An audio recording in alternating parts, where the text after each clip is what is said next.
এই সোনাপুৰ মাঝেৰ টিলা নামত এখন মানে যোৱা জানুৱাৰীৰ ৮ তাৰিখে এখন মানে এজন ছোৱালীৰ মানে আত্মহত্যা কৰা বুলি অভিযোগ এটা উঠিছিল যে পৰিয়ালৰ লোকে মানে ল'ৰা ঘৰৰ লোকে মানে সিহঁক আত্মহত্যা মানে হত্যা কৰি আত্মহত্যা মানে প্ৰচেষ্টা দিছিল মানে চলাইছিল।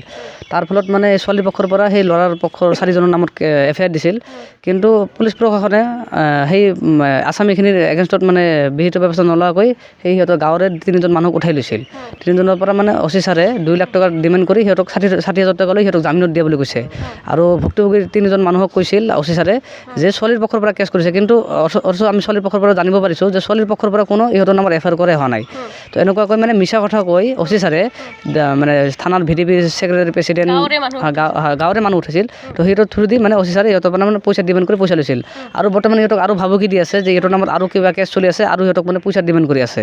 তো উপায়হীন হৈ সিহঁতে আজি আমাক সংগঠন ছাত্ৰ যুৱ সংগ্ৰাম সমিতিৰ ফালৰ পৰা আমাক আহ্বান জনাই সিহঁতে আমাক কল কথাখিনি আমি আৰু সিহঁতক লগত জড়িত মানে লগত লৈ আমাৰ SP অফিচত এটা অভিযোগ দাখিল কৰিলোঁ, এটা ডিচি অফিচত অভিযোগ দাখিল কৰিলোঁ যাতে গৰীব দুখীয়া মানুহখিনি যাতে ন্যায় পায়।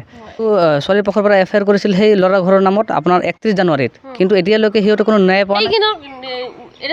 এতিয়ালৈকে এৰেষ্ট কৰা নাই। কিন্তু এই আসামী এই 3জনক যেতিয়া এৰেষ্ট কৰিছিল সেই টাইমত কিন্তু আসামীখিনি ঘৰত আছিল, কিন্তু সিহঁতক এৰেষ্ট কৰা নাই। এতিয়ালৈকে ভুক্তভোগী পৰিয়ালে কোনো মানে ন্যায় পোৱা নাই।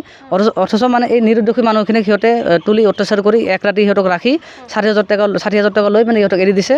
আৰু 3জনক মানে নাম কৈছিল, কিন্তু 2জনক পাইছিল, এজনক উঠাব পৰা নাই। কিন্তু যদিও উঠাব পৰা নাই সিয়াৰ পৰাও পইচা লৈছিল সেই মানে দালালৰ হতুৱাই।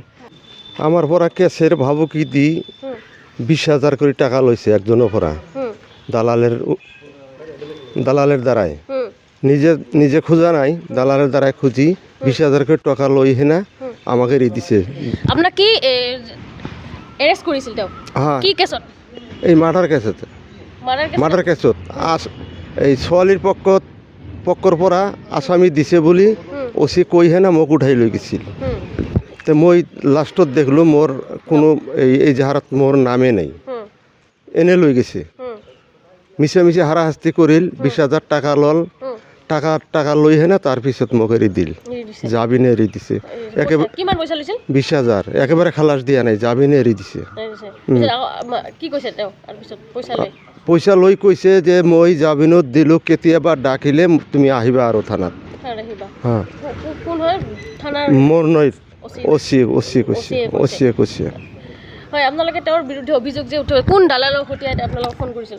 এতিয়া দালাল জয়নাল আছে আৰু এই বিটিভি ছেক্ৰেটাৰী আকবৰ আছে। সিহঁতৰ দ্বাৰাই সেই পইচা খোজে, সি নিজে নোখোজে। এনেকৈ হৈছে বস্তুটো।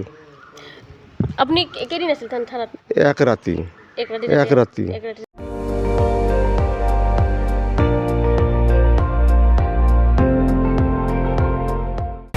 আপুনি চাই আছে ND24, সৰ্বশ্ৰেষ্ঠ নহয় সৰ্বোত্তমৰ দৌৰত।